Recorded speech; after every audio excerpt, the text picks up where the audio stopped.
Hello friends, आज की video में हम बात करेंगे क्लास 10 साइंस के मोस्ट इंपॉर्टेंट क्वेश्चंस और टॉपिक्स के ऊपर। थोड़ा सा टॉपिक्स भी मैं आपको जो है यहाँ पर डिस्कस कर दूंगा ताकि आपके दिमाग में बैठ जाएं मोस्ट इंपॉर्टेंट टॉपिक्स। इसके अलावा कुछ क्वेश्चंस भी हम डिस्कस करेंगे जो कि नए टाइप के क्वेश्चंस आजकल आने लग गए हैं। तो आज की वीडियो को आपको लास्ट तक देखना है, बस इतना ही कहूँगा, ज़्यादा नहीं बोलूँगा। हमारे पास टाइम नहीं है भाई, हमें तैयारी करनी है। पीडीएफ इस वीडियो की नहीं है, इसमें जितने भी क्वेश्चंस हैं, जितने भी टॉपिक्स हैं, उनका आप स्क्रीनशॉट ले सकते हो, लेकिन वीडियो को कंप्लीट देख लेना, यहीं तैयार हो जाएंगे, कोई दिक्कत नहीं आएगी।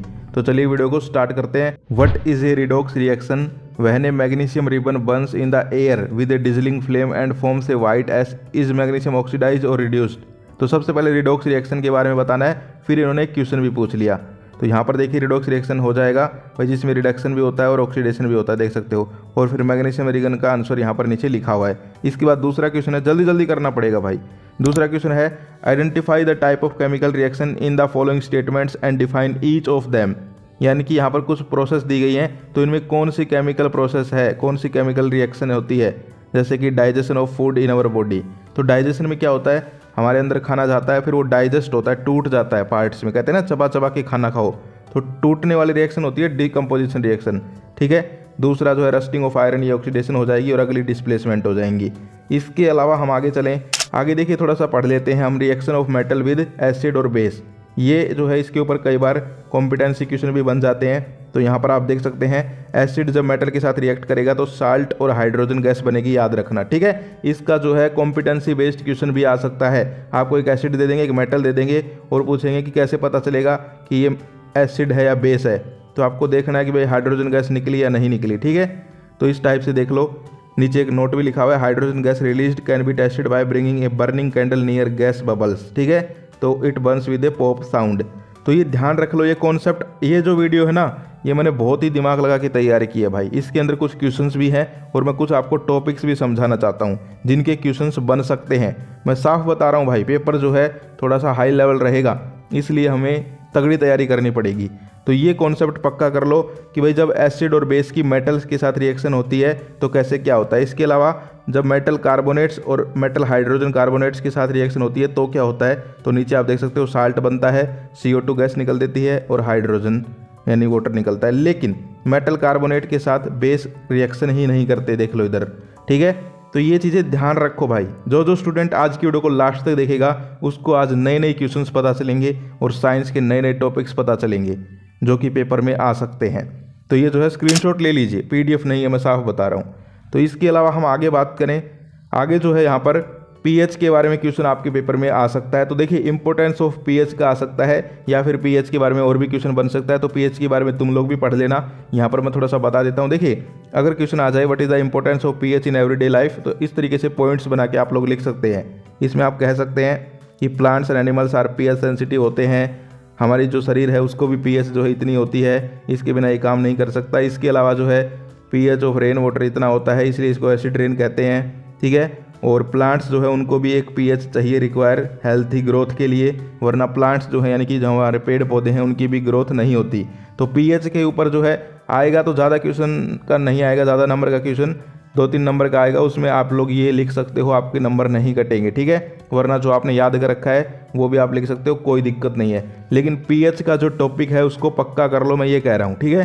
पीएच का जो है या तो घुमा फिरा के, ज़्यादा ही घुमा फिरा के क्वेश्चन आ सकता है, वरना ऐसे सिंपल भी आ सकते हैं कि what is the importance of pH in everyday life, या फिर व्हाट इज़ पीएच स्केल।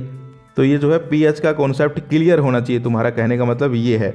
इसके अलावा आगे आप क्वेश्चन देख सकते हो, अकाउंट फॉर द फॉलोइंग, यानी कि इस प्रकार के भी क्वेश्चन आएंगे आजकल। देखो, ए है state the relation between hydrogen ion concentration of an aqueous solution and it's pH. तो इसमें ध्यान रखना ये होता है pH = -log H पॉजिटिव, ठीक है, इस प्रकार से होता है। इसके अलावा अगला है an aqueous solution has a pH value of 7, is this solution acid base और न्यूट्रल। तो आपको पता है अगर pH 7 है तो वो न्यूट्रल हो जाएगा। है तो चीज़ें आसान लेकिन घुमा फिरा रखी है। अगला है which has a higher pH value 1 MHCl और 1 MNaOH। तो आपको पता है HCl एसिड है, NaOH बेस है, तो HCl जो है उसकी तो कम होगी क्योंकि एसिड क्या होते हैं जिनकी कम होती है 7 से, और बेस जिनकी 7 से ज़्यादा होती है। तो यहाँ पर pH वैल्यू तो NaOH की ज़्यादा होगी भाई, 13-14 हो सकती है, HCl की तो 1, 2, 3 के आसपास होगी, नीचे होगी। तो यहाँ पर लिख देंगे because NaOH is a base so it's has a higher pH value than 1 MHCl because HCl is an acid, ठीक है। तो इस प्रकार से लिख देंगे। अगला जो है टूथ इनेमल के बारे में क्वेश्चन है, ठीक है। तो टूथ इनेमल जी है हमारे सबसे हार्डेस्ट यहाँ पर जो है होता है शरीर का, लेकिन ये जो है डैमेज हो जाते हैं स्वीट्स और चॉकलेट से। ऐसा क्यों है और कैसे हम इसे बचा सकते हैं? तो देखो इसमें जो जैसे फ्लोराइड चला गया हमारे दांतों के अंदर तो भी ख़राब हो जाते हैं, या फिर ज़्यादा मीठा खाते हैं तो कैविटी वगैरह हो जाती हैं। तो इनको प्रिवेंट करने के लिए हमें जो है ब्रश करनी चाहिए एक तो, जिससे कि जो है यहाँ पर न्यूट्रल रहे हमारा सुबह सुबह, ठीक है। इसके अलावा जो है और भी हम तरीके अपना सकते हैं। तो ये जो है आपकी बुक में भी क्वेश्चन मिल जाएगा, तो इसमें जो है 1-2 पॉइंट आप लोग लिख सकते हो, कोई दिक्कत नहीं है। लेकिन क्वेश्चन ये इंपॉर्टेंट है, ठीक है। चारों के चारों ही क्वेश्चन इंपॉर्टेंट है, ये बात ध्यान रखना, ठीक है। मोस्ट इंपॉर्टेंट क्वेश्चन है, इस तरीके से घुमा फिरा के आपसे पूछ सकते हैं। अब जैसे सी वाला है, ऐसे कोई और दे दे भाई, पीएच दे दे, वाटर की दे दे, या फिर HCl दे दे, पूछ ले किसकी ज़्यादा होगी, तो इस प्रकार से आ सकते हैं। इसके अलावा वाटर ऑफ क्रिस्टलाइजेशन, ये एक टॉपिक है जो कि एक छुपा हुआ टॉपिक है आपके सब्जेक्ट में, सिलेबस में। तो इसके बारे में भी कई बार क्वेश्चन बन जाते हैं, तो आप लोग यहाँ पर स्क्रीनशॉट ले लीजिए इसका, ठीक है। क्रिस्टल स्ट्रक्चर होता है साल्ट का और मॉलिक्यूल्स प्रेजेंट होते हैं, उसको हम जो है वाटर ऑफ क्रिस्टलाइजेशन बोलते हैं, ठीक है। हाइड्रेटेड साल्ट्स बनते हैं इसके अंदर, ये जो है कॉपर सल्फेट पेंटाहाइड्रेट जो है होता है, मैंने आपको पढ़ाया भी था शायद इसके बारे में, एक वीडियो अभी आई थी जो। तो इस प्रकार से जो है इसके बारे में आप लोग देख सकते हो भाई, ठीक है। वाटर मॉलिक्यूल्स जब प्रेजेंट होते हैं in the crystal structure of salt, तो इसको क्या हम बोलते हैं? Water of crystallization. और इन साल्ट्स को हम कहते हैं हाइड्रेटेड साल्ट्स। समझ गए? छोटी छोटी टर्म्स से याद कर लो भाई, हो सकता है कुछ चीज़ें तुम पहली बार देख रहे हो लेकिन ज़रूरी हैं, इनसे क्वेश्चन बन जाते हैं। तो ये जो है स्क्रीनशॉट ले लीजिए, इसका मोस्ट इंपॉर्टेंट है वाटर ऑफ क्रिस्टलाइजेशन। हो सकता है इसके ऊपर जो है कोई क्वेश्चन बन के आ जाए तुम्हारे, तो इस टॉपिक को पक्का कर लीजिए। इसके अलावा हम आगे देखें तो आगे फिर से जो है गिव रीजन टाइप का क्वेश्चन आ गया। ए है rain water conduct electricity but distilled water does not. तो देखो रेन वाटर के अंदर जो है आयंस होते हैं, लेकिन डिस्टिल्ड वाटर जो है आयंस फ्री होता है, उसके अंदर आयंस ही नहीं होते, इसलिए तो डिस्टिल्ड वाटर है, तो इसलिए वो कंडक्ट नहीं करता इलेक्ट्रिसिटी, ये आप लोग लिख दोगे। अगला है we feel burning sensation in the stomach when we overheat, यानी कि जब हम ज़्यादा खा लेते हैं तो हमारा पेट में जलन होती है। क्यों? क्योंकि यहाँ पर जो है ज़्यादा एसिड बन जाता है। देखिए यहाँ पर हम लिख सकते हैं when we overeat excess of acid is produced in the stomach which causes burning sensation, तो इसलिए हमें जलन होती है। अगला है a tarnished copper vessel regains its shine when rubbed with lemon, यानी कि जब हम किसी कॉपर वेसल को जो है रब करते हैं यहाँ पर लेमन से, जूस से, यानी कि यहाँ पर नींबू के पानी से, रस से, तो वो जो है फिर से चमक जाता है। क्यों? क्योंकि यहाँ पर जो है फॉर्मेशन हो जाती है बेसिक कॉपर कार्बोनेट की, ठीक है, और वो है न्यूट्रलाइज्ड हो जाता है और यहाँ पर जो है साइन दिखाता है हमारा बर्तन। अगला जो है the crystal of washing soda change to white powder on exposure to air. तो देखिए washing soda is a sodium carbonate, ठीक है, और वो जो है डी कार्बोनेट है, जब उसको एक्सपोज करते हैं एयर के सामने तो वो जो है मॉलिक्यूल्स को लूज करता है और फिर जो है वो वाटर के अंदर से जो है वाइट पाउडर के अंदर चेंज हो जाता है। इसके अलावा अगला जो है an aqueous solution of sodium chloride is neutral but an aqueous solution of sodium carbonate is a basic. क्यों? तो देखिए सोडियम क्लोराइड जो है वो साल्ट है, स्ट्रॉन्ग एसिड HCl का, लेकिन NaOH जो है वो बेस है, तो इसलिए जो है सोडियम कार्बोनेट जो है न्यूट्रल है, समझ गए। लेकिन सोडियम बाइकार्बोनेट जो है वो यहाँ पर बेसिक होगा, समझ गए। सोडियम सॉल्यूशन जो है उसके बारे में बात हो रही है, तो यहाँ पर देख सकते हो आप लोग, इस तरीके से आप लोग इसके बारे में लिख सकते हो। तो मोस्ट इंपॉर्टेंट क्वेश्चन है ये, थोड़े घुमा फिरा के पूछे जाते हैं, इनसे जो है घबराने की जरूरत नहीं है, इनको थोड़ा समझ कर किया जाता है, ठीक है। एप्लीकेशन बेस्ड क्वेश्चन है ये सारी चीज़ें, यानी कि टॉपिक्स पढ़ो किताब से, फिर उसके एप्लीकेशन बेस्ड क्वेश्चंस बना बना के पूछे जा रहे हैं, और कुछ नहीं है भाई, ठीक है। और देखो बैलेंस करना भी आ सकता है केमिकल इक्वेशंस को, तो आप बैलेंस करना भी 1-2 इक्वेशंस को सीख लीजिए, ताकि अगर कोई ऐसा क्वेश्चन आए तो आप लोग उसको कर दें, कोई दिक्कत ना आए। इसके बाद आगे जो है सोप और डिटर्जेंट का डिफरेंस कई बार पूछ लिया जाता है, ये भी ठीक है। और एक सोप का क्लीनिंग एक्शन जो है उसके बारे में पूछ लिया जाता है, तो ये देख सकते हो सोप और डिटर्जेंट, इसका स्क्रीनशॉट ले लीजिए, वरना सारी चीज़ें आपके पास होंगी ये, ठीक है। तो बस मैं बता रहा हूँ कौन कौन से इंपॉर्टेंट टॉपिक्स हैं, और यहाँ पर मैं सॉल्यूशन भी दे रहा हूँ, अगर भाई किसी के पास बुक्स वगैरह नहीं है तो वो देख भी सकता है। तो ये जो है पक्का कर लीजिए, सोप और डिटर्जेंट के बारे में तो पक्का पढ़ लीजिए, एक क्वेश्चन आने के चांसेस है भाई, ठीक है। तो देख ही सकते हो आप लोग, सोप के बारे में है, डिटर्जेंट के बारे में है, ठीक है। ये जो है sodium salt of Longi chain fatty acid होते हैं, ये सल्फोनिक एसिड होते हैं, ठीक है। ये जो है scum in hard water, they do not scum in hard water, ये झाग नहीं बनाते, ठीक है। तो इस प्रकार से जो है पढ़ सकते हो। बायोडिग्रेडेबल होती है सोप्स, और detergent non biodegradable, most important बात है ये, ठीक है। तो ये पढ़ लीजिए सारी चीज़ें, छोटी छोटी चीज़ें पूछी जा सकती हैं। इसके अलावा हम आगे बात करें तो आगे देखिए रिफ्रैक्शन के जो लॉ हैं आपके फर्स्ट और सेकंड लॉ, और सेकंड लॉ को शायद स्नेल्स लॉ भी बोलते हैं, तो स्नेल्स लॉ भी पूछा जा सकता है आपसे, ठीक है। तो पढ़ लीजिए, पूरी बुक के मिक्स क्वेश्चन और टॉपिक्स लेके आया हूँ भाई, जो कि मुझे इंपॉर्टेंट लगे, जो कि इस बार पूछे जा सकते हैं, तो इनको पक्का कर लीजिए। और ऐसे भी आ सकता है व्हाट इज स्नेल्स लॉ, तो स्नेल्स लॉ जो है आपको पता है second law of refraction sine i upon sine r वाला कर देंगे। इसके अलावा अगला क्वेश्चन देखिए, when a small amount of acid is added to water the phenomena which occur are dilution, neutralization, formation of H3O positive ions या salt formation, क्या होगा। तो नीचे ऑप्शन है A and C, B and C, C and C और A and B। तो इसमें option हो जाएगा A एंड C, यानी कि डाइल्यूशन भी होगा और फॉर्मेशन भी होगी H3O पॉजिटिव आयंस की, क्योंकि आपको पता है एसिड को जब हम स्मॉल अमाउंट में ऐड करेंगे वाटर के अंदर तो यहाँ पर concentrated asset turns into dilute acid, ठीक है। तो this process is called dilution, यानी कि पतला कर देंगे। इसके अलावा जो है डाइल्यूट एसिड जो है वो आपको पता है जब हाइड्रोनियम आयंस आल्सो रिलीज करता है, यानी कि H3O आयंस भी रिलीज करता है, तो इसमें ऑप्शन ए हो जाएगा, यानी कि बोथ A एंड C हो जाएगा, डाइल्यूशन भी है और फॉर्मेशन ऑफ H3O आयंस भी है। इसके अलावा जो असर्शन रीजन क्वेश्चन भी आ सकते हैं, जैसे कि असर्शन है when zinc is added to dilute hydrochloric acid hydrogen is given off, hydrogen निकलता है अगला, ठीक है ये बात। अगला है hydrogen chloride molecules contain chlorine atom and hydrogen atoms, ये भी ठीक है। तो ठीक है, तो इसमें क्या हो जाएगा भाई, दोनों ठीक है, लेकिन दोनों आपस में मिलती नहीं है, ये बात ध्यान रखना, ठीक है। क्योंकि यहाँ पर देखिए मेटल जिंक रिएक्ट करता है हाइड्रोक्लोरिक एसिड के साथ तो हाइड्रोजन गैस निकलती है, बिल्कुल सही बात है। और ये जो है दोनों होते हैं, इसमें हाइड्रोजन भी होता है और जिंक भी होता है, ठीक है, और क्लोरीन भी होता है। तो कहीं ना कहीं जो है यहाँ पर चीज़ें तो सही हैं लेकिन आपस में मिलती नहीं है। इसके अलावा जो है पीएच के ऊपर ऐसे भी क्वेश्चन आ सकते हैं, ये टेबल जो है पीएच की याद कर लीजिए कि भाई डिस्टिल्ड वाटर की पीएच बताओ, सोप की पीएच कहाँ से कहाँ होती है, अमोनिया की पीएच कितनी होती है, ठीक है। तो ये पीएच टेबल जो है इसको पक्का कर लीजिए भाई, लेके आया हूँ तुम्हारे लिए पीएच टेबल भी। पीएच टेबल जो है तुम्हारे पास भी होगी, तो पीएच पूछी जा सकती है किसी की भी, कई बार इनके ऊपर कॉम्पिटेंसी क्वेश्चंस बन के आ जाते हैं, समझ गए। तो इसको जो है पक्का याद कर लीजिए किसकी पीएच कितनी है, ताकि कोई भी क्वेश्चन आए आप लोग छोड़ के ना आए। इसके अलावा जो है फिर आपकी physical properties of metal non metal, इसके ऊपर भी क्वेश्चन आ सकता है, तो ये भी आप लोग देख लीजिए, इस टेबल को यहाँ पर पक्का कर लीजिए ताकि ऐसा कोई भी क्वेश्चन आए तो आप लोग उसको कर दे भाई, ठीक है। चाहे वो मेटल की फिजिकल प्रॉपर्टीज हो चाहे वो नॉन मेटेरियल की हो। अब ऐसे भी पूछा जा सकता है डिफाइन मेलेबिलिटी या फिर डिफाइन डक्टिलिटी, समझ गए। तो पक्का कर लो भाई, कोई भी क्वेश्चन हमें नहीं छोड़ना है, हमें फुल टू तैयारी करके चलना पड़ेगा, इसलिए ही जो मैं इस टाइप से आपको पढ़ा रहा हूँ। वरना और सब्जेक्ट में मैं आपको सिर्फ PDF दे रहा था, काम चल रहा था, लेकिन साइंस में मुझे पता है कि यहाँ पर काम तभी चलेगा जब हम ओवरऑल मेहनत करेंगे, जब हम पूरे तरीके से तैयार होके जाएंगे। तो ये जो है पक्का कर लीजिए, ठीक है। ये पूछे जा सकते हैं भाई, density, melting point, boiling point कैसे क्या होता है। इसके अलावा कोरोजन के ऊपर भी क्वेश्चन आ सकता है, तो थोड़ा सा पढ़ लीजिए कोरोजन के बारे में भी, ठीक है। भाई कोरोजन कैसे होता है, इसकी प्रिवेंशन कैसे होती है, तो आप सबको पता है भाई, पेंटिंग, ऑयलिंग, ग्रीसिंग, गैल्वेनाइजिंग, ठीक है। तो ये यहाँ पर आप लोग देख सकते हैं कोरोजन के ऊपर, इसका स्क्रीनशॉट भी ले सकते हैं। मोस्ट इंपॉर्टेंट है कोरोजन का जो टॉपिक है उसके बारे में भी पढ़ लीजिए। कोरोजन क्या होता है, डिटोरिएशन होता है मेटल का as a result of chemical reaction, यानी कि आपको पता है जंग लगना, ठीक है। ये होता है जंग, कैसे लगता है आपको पता है, कोई भी लोहे की चीज़ बाहर पड़ी रहती है ऑक्सीजन हवा की प्रेजेंस में, तो फिर उस पर जंग लग जाता है। इसके अलावा हम आगे बात करें तो आगे जो है गैल्वेनाइजेशन जो प्रोसेस है उसके बारे में भी क्वेश्चन आ सकता है। अलॉयज़ के ऊपर भी क्वेश्चन आ सकता है, तो अलॉयज़ क्या होते हैं देख सकते हो आप लोग, इसके बारे में भी कंप्लीटली यहाँ पर देख लीजिए भाई, ठीक है।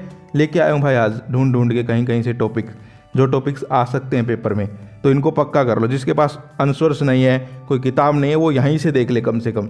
जो वीडियो लास्ट तक मेरे साथ देखेगा उसके कुछ ऐसे टॉपिक्स तैयार हो जाएंगे जो कि पेपर में आ रहे हैं, उनके क्वेश्चन आओ चाहे वो डायरेक्ट टॉपिक आओ। इसके अलावा हम आगे बात करें, एक क्वेश्चन है right balance chemical equation two explain what happens when, देखो इस टाइप से भी आ सकते हैं। मर्करिक ऑक्साइड इज हीटेड, अब सबसे पहले ये पता होना चाहिए मर्करिक ऑक्साइड होता क्या है, तो HgO होता है, ठीक है। उसको हीट करेंगे तो क्या हो जाएगा, जैसे 2HgO ले लिया, उसको हीट किया तो क्या हो जाएगा 2Hg + O2, समझ गए। तो इस तरीके से आप यहाँ पर रिएक्शन लिख देंगे, बैलेंस हो गई। अगला जो है mixture of cuprous oxide and cuprous sulphide is heated, तो कर्परस ऑक्साइड होगा Cu2O और कर्परस सल्फाइड होगा Cu2S, ठीक है। इन दोनों को जो है रिएक्शन करवा दो, हीट करवा दो, तो इनको बैलेंस करके लिखना है इन इक्वेशंस को, ठीक है। इनके सॉल्यूशन भी आप लोग दिखा देता हूँ मैं आपको स्क्रीनशॉट, ये इनके सॉल्यूशन हो जाएंगे, ओके। तो इनको जो है पक्का कर लीजिए भाई। मोस्ट इंपॉर्टेंट है। इस तरीके से भी आ सकता है भाई, आपको यहाँ पर सीधे स्टेटमेंट लिखेंगे तो पहले रिएक्शन बनाओ फिर उनको बैलेंस करो। इसके अलावा कार्बन के ऊपर भी क्वेश्चन आएंगे, तो कार्बन के बारे में थोड़ा सा पढ़ लीजिए। The element carbon is a non metal होता है, सिंबल इसका सी है, ठीक है। एटॉमिक नंबर कितना है 6 है। ये सारी चीज़ें पढ़ लीजिए, ठीक है। कितनी परसेंटेज है, छोटे छोटे क्वेश्चन बन जाएंगे इनके, ठीक है, MCQ में बन जाएंगे। तो इस प्रकार से जो है कार्बन के बारे में थोड़ा सा पढ़ लीजिए भाई। कोवेलेंट बॉन्ड बनाता है, समझ गए, हमेशा कोवेलेंट बॉन्ड बनाता है, ठीक है। तो ये सारी चीज़ें जो है कार्बन के बारे में भी क्वेश्चन आपके बनेंगे, क्योंकि एक पूरा चैप्टर ही है आपका भाई कार्बन एंड इट्स कंपाउंड। तो कार्बन के ऊपर तो क्वेश्चन बनना लाजमी है, बनेगा ही बनेगा, क्योंकि जब एक पूरा चैप्टर ही किसी टॉपिक के ऊपर है तो उस पर तो क्वेश्चन बनेगा ही बनेगा। तो कार्बन के बारे में है, थोड़ा सा पढ़ लीजिए। इसके अलावा हम बात करें इलेक्ट्रॉन डॉट स्ट्रक्चर, तो यहाँ पर देखिए मैंने दिखाई भी हैं, लेकिन आप लोग जो है और भी सीख लीजिए। यहाँ पर इलेक्ट्रॉन डॉट स्ट्रक्चर जो है आ सकते हैं। तो यहाँ पर इथेन C2H6 का बनाया गया है, आप लोग देख सकते हैं इस तरीके से बनाएंगे। 2 कार्बन ले लिए, ठीक है, हाइड्रोजन ले लिए इधर इनके साइड में, समझ गए। इनके जो है बॉन्डिंग कंप्लीट करनी है हमें, 4 होते हैं, तो देखिए 1 2 3 4, इधर भी 1 2 3 4, फिर जो है जितने आयंस यहाँ पर बचते हैं वो डॉट स्ट्रक्चर में लगा दिए, ठीक है। तो इस तरीके से जो है इलेक्ट्रॉन डॉट स्ट्रक्चर हम लोग बनाते हैं। तो इलेक्ट्रॉन डॉट स्ट्रक्चर जो है H2S का भी आ जाता है, कई बार C2H6 का भी आ जाता है, CO2 का भी आ जाता है। तो इलेक्ट्रॉन डॉट स्ट्रक्चर जो है पक्का कर लीजिए। इसके बाद जो है आइसोमेरिज्म और होमोलोगस सीरीज, तो दोनों के बारे में देखिए थोड़ा यहाँ पर हमने लिख दिया है, दोनों को कंप्लीट कर लीजिए, ठीक है। आइसोमेरिज्म जो है उसका भी क्वेश्चन पूछा जा सकता है, और आपकी जो होमोलोगस सीरीज है उसके बारे में भी क्वेश्चन आ सकता है भाई, ठीक है। होमोलोगस सीरीज के क्वेश्चन तो आते रहते हैं और आइसोमेरिज्म का भी आ सकता है। तो मोस्ट इंपॉर्टेंट टॉपिक है, दोनों के दोनों जो टॉपिक हैं इनको आप लोग पक्का कर लीजिए। आइसोमेरिज्म आपको पता है क्या होता है, the compound which possesses the same molecular formula but different structural formula, तो वो आइसोमर्स होते हैं, और ये पूरा फिनोमिना जो है आइसोमेरिज्म कहलाता है, समझ गए। होमोलोगस सीरीज आपको पता ही है, a series of organic compounds in which every succeeding member differs from the previous one, यानी कि उसके जो हर एक मेंबर होते हैं वो पिछले से थोड़े अलग होते हैं, समझ गए। तो इस प्रकार से जो है होमोलोगस सीरीज हो गई और आइसोमेरिज्म हो गया, मोस्ट इंपॉर्टेंट है, इनको जो है कंप्लीटली पढ़ लीजिए। इसके बाद एस्टरिफिकेशन रिएक्शन के बारे में क्वेश्चन है, तो आपको पता है अल्कोहल और कार्बोक्सिलिक एसिड की रिएक्शन होती है तो एस्टर बनते हैं और इसको एस्टरिफिकेशन बोलते हैं, ठीक है। इथेनॉल और इथेनोइक एसिड की रिएक्शन करवा दी और ये जो है एस्टर बन गया इधर।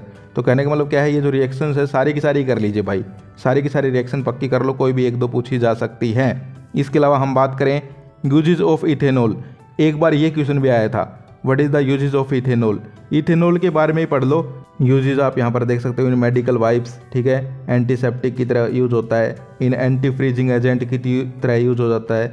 इसके अलावा जो है किलिंग माइक्रो ऑर्गेनिजम्स के लिए भी यूज होता है, like bacteria, fungi and including many hand sanitizer आते थे ना हमारे अभी, उनमें भी यूज होता है। इसके अलावा हम आगे बात करें तो आगे जो है आपको यहाँ पर कंपाउंड दिए गए हैं, बताने हैं कि ये ऑर्गेनिक कंपाउंड है। ए और बी नीचे क्वेश्चन पूछे हैं। ए है नेम द फंक्शनल ग्रुप, तो इसके अंदर देखिए CHO है तो एल्डिहाइड हो जाएगा, ठीक है, क्या हो जाएगा, एल्डिहाइड हो जाएगा, और फिर इसका जनरल फॉर्मूला बता देंगे, ठीक है। तो इस प्रकार से भी क्वेश्चन आ सकते हैं भाई, आपको जो है स्ट्रक्चर बना के दे देंगे, पूछ लेंगे कि ये क्या है, अल्कोहल है, एल्डिहाइड है, एस्टर है, या फिर सीधे जो है मीथेन है, इथेन है, समझ गए। तो इस प्रकार से आपको कंप्लीट नॉलेज होनी चाहिए। देख सकते हो भाई क्वेश्चंस कैसे घुमा फिरा के बन रहे हैं, ठीक है। तो इस प्रकार से होनी चाहिए, वरना पहले क्या ज़माना था, पहले आपसे जो है पिछले साल के जो स्टूडेंट्स थे सीधे क्वेश्चंस आने थे उनके, लेकिन आपके जो है कैसे भी आ सकते हैं, क्योंकि न्यू एजुकेशन पॉलिसी आ गई है, साफ बोल दिया है, रटना नहीं है, चीज़ों को समझना है। तो इसीलिए जो है यहाँ पर इस टाइप के क्वेश्चंस आपको देखने को मिल रहे हैं। इसके अलावा हम आगे बात करें आयोनिक कंपाउंड और कोवेलेंट कंपाउंड, देखो इनका डिफरेंस है छोटा सा, एक बार पूछ लिया गया था भाई, ठीक है, CBSE के अंदर। और आपको पता ही है आजकल पेपर हरियाणा बोर्ड की भी CBSE की तरह आ रहे हैं, तो इसलिए आपको भी करना पड़ेगा भाई ये, ठीक है। तो इनका डिफरेंस जो है पक्का कर लो। इनके जो है हाई मेल्टिंग पॉइंट होते हैं, इनके लो मेल्टिंग पॉइंट होते हैं। They form transfer of electrons between combining atoms, they are form of sharing of electrons in combining atom, ठीक है, छोटा सा है, पक्का कर लो। आयोनिक कंपाउंड्स के ऊपर वैसे भी क्वेश्चन बन जाता है, ठीक है, कि भाई आयोनिक कंपाउंड्स है वो conduct electricity but covalent compounds note. इस टाइप से जो भी है जितने भी क्वेश्चंस बनते हैं उन सबको पक्का कर लो, टेंशन लेने की ही जरूरत नहीं है। इसके बाद आपके छोटे मोटे न्यूमेरिकल टाइप क्वेश्चन भी डाल सकते हैं पेपर के अंदर, जैसे कि यहाँ पर देखिए, ए charge of 12 coulomb flow through a bulb in 5 second, what is the current through the bulb. यानी कि यहाँ पर जो है हमें चार्ज दे दिया, टाइम दे दिया, तो फिर हमसे करंट पूछ लिया, तो करंट का जो है चार्ज और टाइम के फॉर्मूले के रूप में लिख लेंगे, यूज कर लेंगे I = Q/T। तो ये हो जाएगा 12/5, तो ये हो जाएगा 2.4 एम्पियर। ठीक है, तो इस टाइप से जो है छोटे मोटे ही जो है आपके न्यूमेरिकल पूछेंगे, ज़्यादा बड़े नहीं पूछेंगे। तो न्यूमेरिकल भी आप लोग प्रैक्टिस कर लेना। किस किस टॉपिक पे आ सकते हैं, तो देखो एक तो करंट निकालने पे आ गया, एक आपके रेजिस्टेंस के ऊपर आ सकता है कि भाई पैरेलल सीरीज में जो है आपको एक सर्किट डायग्राम बना के दे देंगे और फिर उसमें रेजिस्टेंस पूछ लेंगे, टोटल रेजिस्टेंस बताओ। तो इन टाइप के जो है आपको प्रैक्टिस कर लेनी है। अब मैं बता रहा हूँ तो इनको प्रैक्टिस कर लेना भाई, वरना पेपर में कहोगे कि भाई ये तो अलग आ गया था, ये तो बाहर से आ गया था। ऐसा कुछ नहीं है, सारा सिलेबस से ही आएगा, लेकिन थोड़ा डिफरेंट होगा पेपर। ठीक है, तो आप लोगों को ये प्रैक्टिस कर लेने हैं। न्यूमेरिकल टाइप क्वेश्चन भी 1 या 2 आपके पेपर में आपको देखने को मिल सकते हैं, चाहे वो आपके फिजिक्स में मिलो या फिर आपके केमिस्ट्री वाले सेक्शन में मिलो। ज़्यादा चांस है कि यहाँ पर फिजिक्स वाले सेक्शन में देखने को मिल जाएँ। तो आप लोगों को जो है जितने भी आपके टाइप के न्यूमेरिकल बनते हैं उनको पक्का कर लीजिए, समझ गए।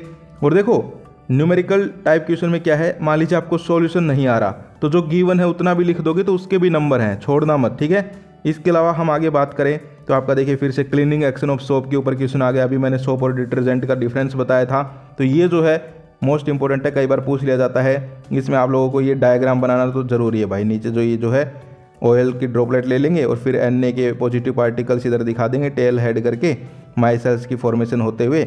और देखिए most dirt is oily in nature, the hydrophobic end of soap molecule attach itself with the dirt and the ionic end is surrounded with molecule of water, this result in the formation of radical structure called micelles. फिर जो है माइसेल्स यहाँ पर जो है गंदगी को बाहर निकाल देते हैं। तो इस प्रकार से जो है आपको क्लीनिंग एक्शन ऑफ सोप जो है इसको पक्का कर लेना है। हो सकता है ये इस बार पेपर में आ जाए भाई, पक्का नहीं है लेकिन चांसेस हैं कि इस बार आ सकता है, तो इसको पक्का कर लीजिए। आगे exothermic endothermic reaction most important है भाई। सबसे पहले तो इनकी डेफिनेशन याद कर लो, या तो ये डायरेक्ट आ सकते हैं what is exothermic endothermic reaction, वरना डायरेक्ट आने के बहुत ही कम चांस है। आजकल आपको पता है कॉम्पिटेंसी बना के क्वेश्चन पूछे जाते हैं, तो आपको जो है एक रिएक्शन दे देंगे और पूछ लेंगे ये एक्सोथर्मिक है या फिर एंडोथर्मिक है, या फिर खाली एक स्टेटमेंट दे देंगे, बताओ इसमें एक्सोथर्मिक रिएक्शन होगी या एंडोथर्मिक, इस प्रकार से। ओके, इसके अलावा हम बात करें यहाँ पर देखिए केस बेस्ड क्वेश्चन है और एक असर्शन रीजन है। तो देखिए assertion reason, zinc metal react with sodium hydroxide to produce hydrogen gas and sodium zincate, तो ये सही है असर्शन। रीजन देखिए metal reacts with acid to produce hydrogen gas and respective salt, ये भी सही है, लेकिन आपस में मिलते नहीं है। तो इसमें ऑप्शन बी कर लेंगे हम लोग कि असर्शन भी ठीक है, रीजन भी ठीक है, लेकिन इसकी करेक्ट एक्सप्लेनेशन नहीं है। अगला देखिए क्वेश्चन नंबर 6 जो है benzene is a cyclic structured hydrocarbon, तो ये जो है साइक्लिक स्ट्रक्चर्ड, वैसे साइकिल स्ट्रक्चर है इसका, लेकिन इसमें जो है सैचुरेटेड नहीं है भाई ये। ठीक है, साइकिल सैचुरेटेड हाइड्रोकार्बन नहीं है, अनसैचुरेटेड होगा। ठीक है, तो ये असर्शन जो है रॉन्ग है। रीजन देखिए carbon compounds in which carbon atoms are arranged in the form of ring are called cyclic carbon, ये बिल्कुल ठीक है। तो इसमें डी ऑप्शन कर लेंगे, असर्शन गलत, रीजन ठीक है। आगे जो एक केस बेस्ड क्वेश्चन दे दिया, होमोलोगस सीरीज के बारे में लिख दिया एक पैराग्राफ, और फिर नीचे क्वेश्चंस पूछ लेते हैं। ठीक है, तो देखो क्वेश्चंस कैसे भी पूछ सकते हैं, जैसे कि एक मैं यहाँ पर एग्जांपल के लिए दिखा रहा हूँ, which of this statement is incorrect about the members of A homologous series. तो पढ़िए, पहला ऑप्शन है they have same functional group, ठीक है। They have same general formula, ये भी ठीक है। They have same chemical properties, ठीक है। They have same physical properties, ये गलत है भाई। ठीक है, ये गलत है, उनकी फिजिकल प्रॉपर्टीज सेम नहीं होंगी। तो ये जो है इसमें ये कर लेंगे ऑप्शन डी। तो इस प्रकार से आपकी केस बेस्ड आएंगी, उनसे घबराना नहीं है। ठीक है, केस बेस्ड में कई बार तो जो है ऊपर वाले पढ़ने की जरूरत ही नहीं है, चीज़ें सीधा भी तुम आंसर कर सकते हो। ठीक है, अगर आपने उस टॉपिक के बारे में पढ़ रखा है तो आप डायरेक्ट क्वेश्चंस का आंसर कर सकते हो, ऊपर का पैराग्राफ पढ़ने की ही जरूरत नहीं है। मैंने ऐसे भी केस बेस्ड क्वेश्चन देखे हैं। तो आपको जो है केस बेस्ड यहाँ पर देखिए, या तो पहले चैप्टर से देखने को मिल जाए, एसिड बेस साल्ट वाले से मिल जाए, रिप्रोडक्शन वाले से मिल जाए, समझ पा रहे हो, तो इस टाइप से, या फिर इलेक्ट्रिसिटी वाले से मिल जाए। तो ये 3-4 चैप्टर्स हैं, इनसे आपको जो है केस बेस्ड क्वेश्चन आपका देखने को मिल सकता है। तो इनके जो कॉन्सेप्ट्स हैं उनको क्लियर कर लीजिए, ताकि कैसा भी केस बेस्ड क्वेश्चन आ जाए आपको कोई दिक्कत ना आए। जैसे कि यहाँ पर आ गया होमोलोगस सीरीज का, अब जिसको होमोलोगस सीरीज के बारे में जिसने पढ़ रखा है, जिसको नॉलेज है, वो इस क्वेश्चन को आराम से कर देगा, उसको 1% भी दिक्कत नहीं आएगी। इसके अलावा हम आगे बात करें